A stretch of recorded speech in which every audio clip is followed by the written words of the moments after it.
All right, guys, Shotty T here. We got another video. We have 5 days left in the transfer surge. So 2 more days in the application process. So make sure if you haven't put your applications in, if you're planning on leaving the server, to do so and get those tickets if you are planning on moving.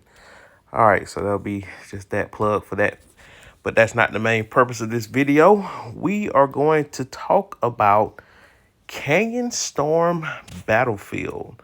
So this is something new. I'm pretty sure it's probably a timeline specific thing. If it's not, then well, it doesn't really say anything here. So I don't know.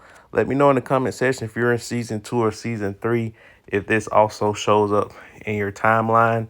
So that way I'm not speaking Greek to some people that might not have this for like another several months. So just let me know.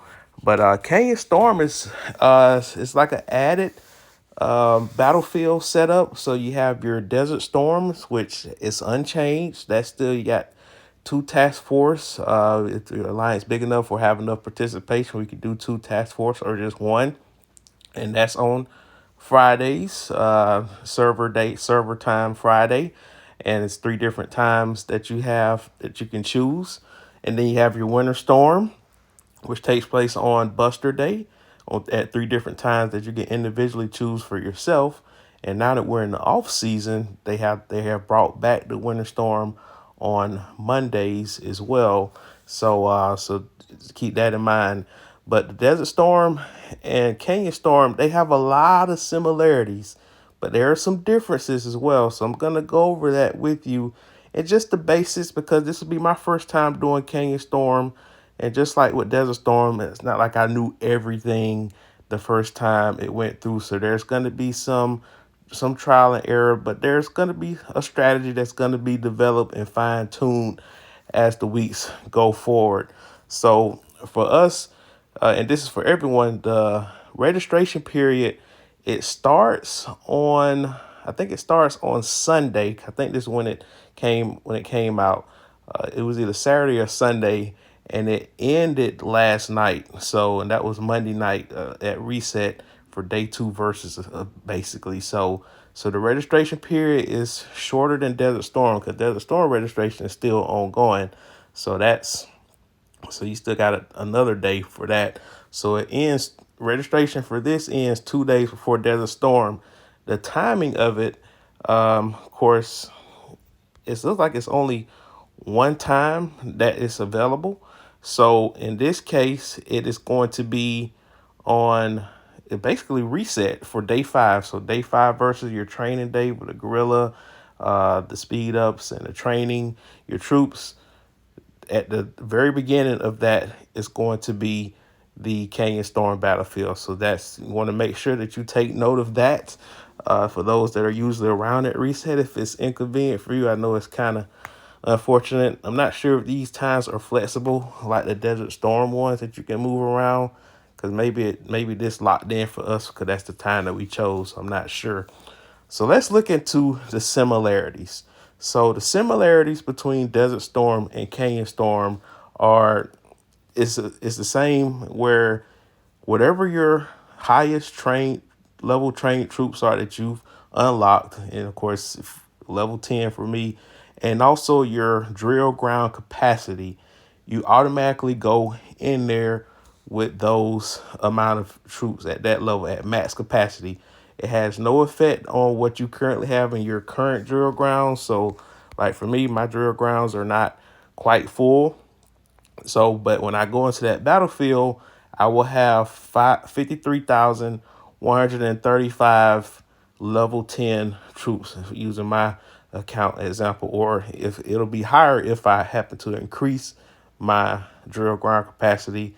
It'll be lower if I switch back to engineer, which I probably plan on doing next week. But whatever your drill ground capacity, that's what you go in with.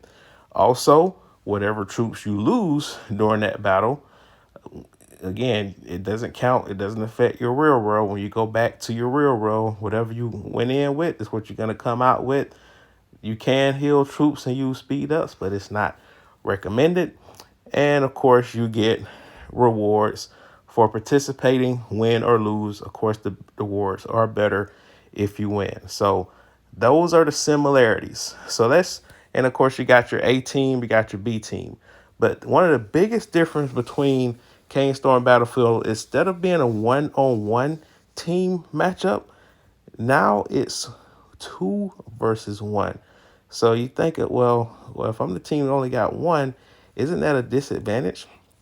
In theory, it is, but there are some offsets that this setup gives the team that only has one team on their side versus the two. And the strategy I can already think of right now is that if you're the one that has just one team, if you're the Apollo side, because that's what the two teams are. The side that has one unit squad is Apollo. The one that has two alliances is the Dionysus.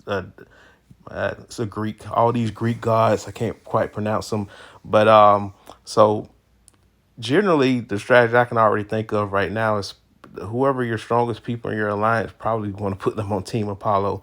All right, and you want to have a little bit of balance with Team B just in case your teammate that you have is not as good. So if you look at Team B, they have been designated to be Dionysus. So they have PXR as their allied alliance to go against the other Apollo. I happen to be on Team A in this case, so we have mystery opponents that we're going against. And then you have these buildings. So it kind of gives you the idea of the layout. This is kind of like the safe zone where you start off at the spawns for each side. And then you have these different buildings. You got your hospitals here on each side there, and then you have these artillery turrets on each side, and then you have this defense system as well as a serum factory. We're gonna go over all of these, and then you have the virus lab, power tower, and there's some other ones that it doesn't quite name here that I'll also include. You also have a Judicator. It's kind of like a probably like a strategist, or can kind of get an idea. But we're going to talk about all that here. So we covered a lot of the stuff already, so I'm just skipping down here. So there are 3 stages. You got the prep stage, kind of like the Desert Storm, where you got the 5-minute cooldown before the battle actually starts. So you kind of scout the competition, see what you're going against on the other side, kind of like what I did in that video on Friday when I showed you guys that Desert Storm. And whatever side that you're on, it's always going to be blue. So whatever perspective that you're playing the game on, your friendly side is always going to be blue. The enemy will always be red. Okay. You will never be red, in other words. Okay. All right. And then there's 3 stages where different buildings unlock, kind of similar to Desert Storm.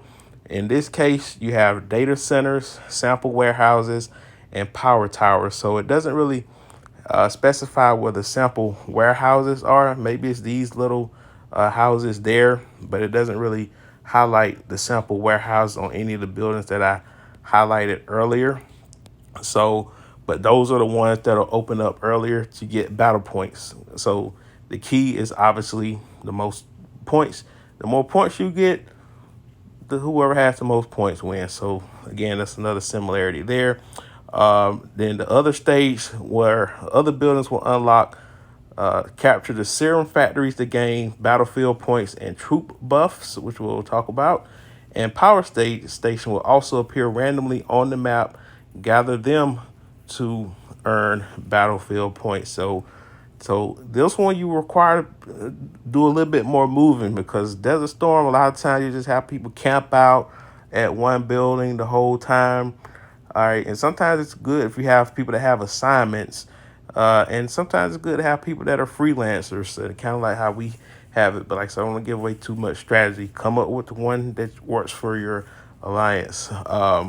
And then number 3, capture the virus lab and defense systems.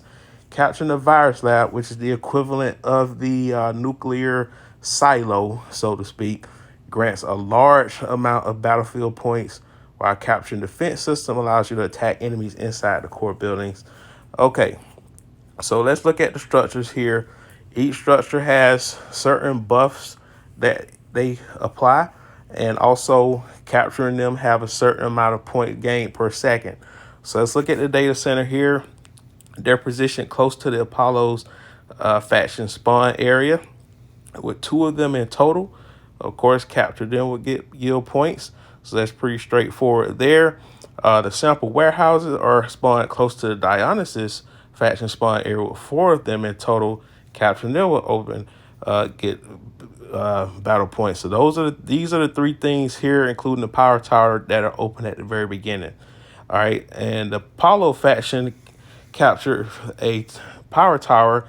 They can activate the shield over the central safe zone, rendering any base inside it immune to attacks. Additionally, the power tower generates battlefield points, making a highly strategic objective. So again, it's going to be some strategy. I'm pretty sure it's going to be developed by people in the alliance that are masterminds, and I think Mr. Chai is kind of like our mastermind that we have here.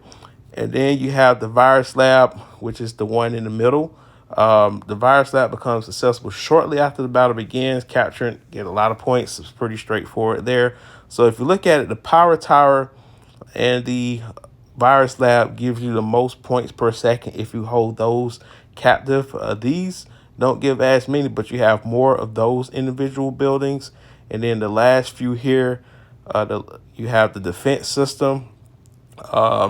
And of course, with this one, you'll automatically attack core buildings captured by the enemy, including the virus lab, serum factory, defense system, and the power tower, dealing damage to any garrison troops. So the equivalent I would give to this is kind of like that missile center in the Winter Storm battlefield, because the Winter Storm, you got those two oil refineries on opposite corners. Then you have those two missiles, and those missiles kind of shoot at other buildings, and it'll kind of slowly chip away at the unit health of the people that are in the building. So that's what this is kind of similar to, that defense system.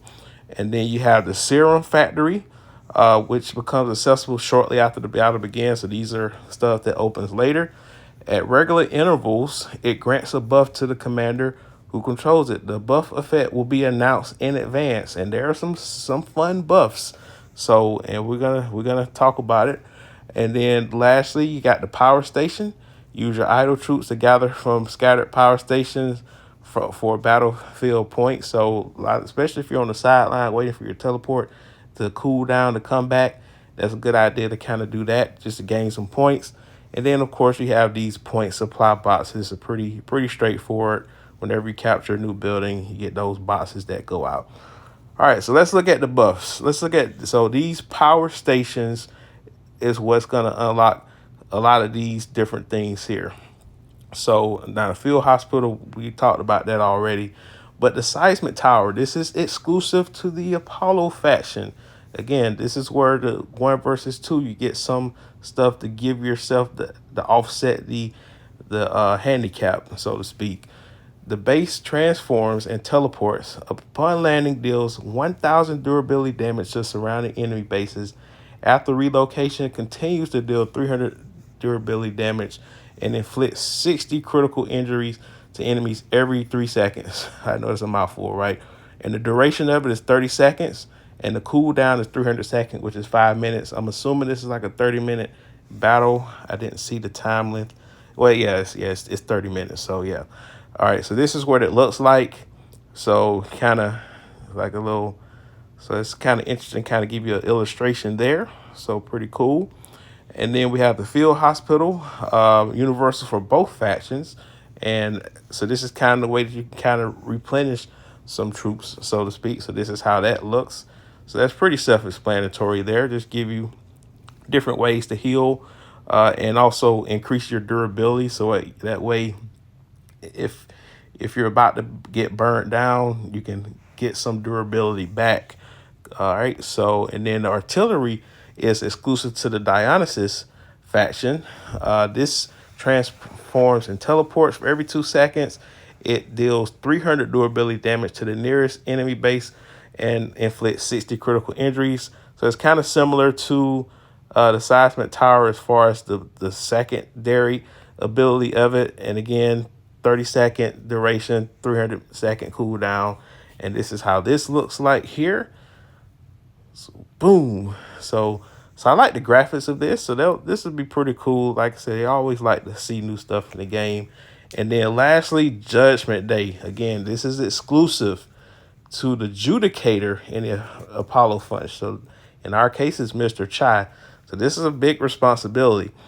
The base transforms and teleports. So it's kind of like turning into that missile during the season, during the faction wars. So that's what this is similar to. While the skill is active, each successful teleport deals 5,000 durability damage. So basically, it takes them down to half health, essentially, to enemy bases within a large surrounding area. So it's kind of like a drop in mine, boom type of situation. Each time an enemy base is blasted away, the teleport cooldown is reduced by 30 seconds. And additionally, if the enemy commander whose base is blasted away will have their teleport cooldown increased by 60 seconds. So this is very, very key, very strategic. So let's see what that looks like here. Pretty sure some cool graphics. So boom, oh, just instant nuke. And yeah, so I like that there. So that's pretty cool. And then lastly, this just talks about the special rules. Some of them I kind of talked about in the overview. You have this here. Once you leave the battlefield, you can't re-enter for a certain amount of time. So just once you commit, just stay in. If you can't be there at the beginning, just sign up to be a backup or a substitute. But we understand real life does happen as well. So very understandable. And of course, whatever your mastery setup is, VIP, tech, skins, titles, decoration, all those will apply in the battle. And just like Desert Storm, you get one free teleport every once in a while, but there's a cooldown, which we kind of talk about. And these are the qualifications. You have to be in a top 32 power alliance. I'm assuming that's in your server. Only commanders with bases over level 15 are eligible, and the alliance has to be established for more than 7 days, and registration become available 24 hours after joining an alliance. So you want to make sure that you've been in an alliance for a while. You don't want to join an alliance less than 24 hours before the registration ends. Otherwise, you can't be in it. All right, so let's look at the rewards. So what kind of rewards are we dealing with here? So you got the battle. These are kind of the main rewards here. So for your ranking for defeating enemies, you have these rank rewards for top 20, and these where you can get some honor points. You get some stuff for your overlord as well as your drone, and of course a little bit of alliance contribution points. And then for this here, and so I think all of these are all together, if I'm not mistaken. So I think this is just a cumulative stuff where you're defeating enemies, healing wounded units, or units that are critically injured. So these are all the different ways you can accumulate points, and the rankings are based off of that. But also for assistance, so it's not just for fighting. You get assistance-based rewards. Now these aren't as lucrative, but you get a little bit of some research speed up, some gold, and some alliance contribution points. And you get points for occupying a plant, restoring some durability to a base, and collecting those little boxes out there. And then lastly, you have some strategy for destroying base durability and garrisoning a building. And again, you get a little bit of contribution points, research speed ups, and gold. So the main stuff is here as far as the individual ranking, where you get your honor points. So this is where you definitely want to focus on. Obviously, anything else is a cherry on top. And then the individual points, and this is not based off of ranking. It's just based on how many points you individually accumulate. So it rewards activity. You get up to 10,000 honor points if you hit all the milestones. And I don't think it's not accumulative, so just wherever you fall in, that's exactly what you get. And you get some free healing speed ups. I'm not sure why these are generic versus training speed ups, but speed ups are speed ups, right? And then lastly, you have if you win or lose as an alliance.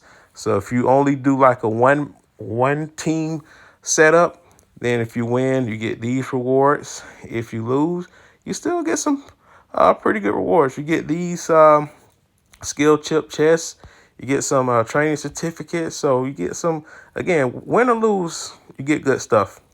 If you separate it though, if you win, you still get good rewards. And keep in mind, if you're not, if I'm on team A and team B happens to win, I still get credit for the team A victory, for the team B victory with this. If they lose, we get that.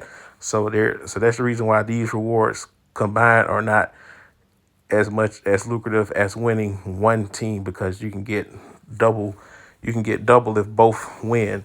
But if you lose, you still get good stuff. You still get some skill chip chests. So there's still you get a lot of honor points. So again, this is not replacing anything. This is adding on to what's already there. So in other words, there are more ways to get blueprints faster, which will develop your account to higher levels. So that's why I'm curious to see if this is something that is going on earlier before the season 4 is over. But again, let me know in the comment section. So what do you guys think about the Canyon Storm Battlefield? And if it is something that has come into the game for people that were ahead of me, let me know how you think it is, or if this is just something brand new for all of us. So let me know, guys, and like, share, comment, subscribe, hit that bell notification, and I'll talk to you later.